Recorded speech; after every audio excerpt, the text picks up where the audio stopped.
প্রতি নিঃশ্বাসে নাম তোমার লেখা।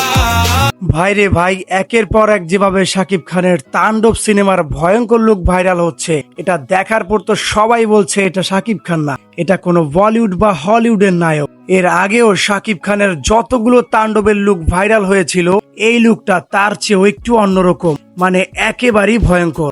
এই ভিডিওতে জানাবো কেমন হবে শাকিব খানের পরবর্তী লুকগুলো। ভিডিওটি স্কিপ না করে একদম শেষ পর্যন্তই থাকুন।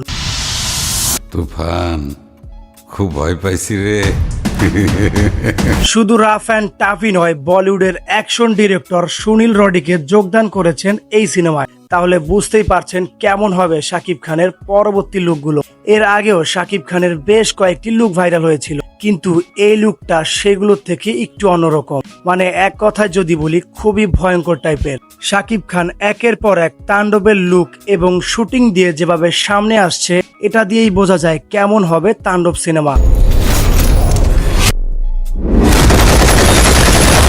এক কথায় যদি বলতে যাই, সব মিলিয়ে তাণ্ডব সিনেমা এখন ঢালিউডের হট টপিক, মানে সবার মুখে মুখেই এখন তাণ্ডব সিনেমা, এছাড়া কোনো কিছুই শোনা যায় না। তবে সামনে শাকিব খানের আরো একটি লুক ভাইরাল হতে চলেছে, যেটা খুব শীঘ্রই আপনাদের সামনে তুলে ধরবো।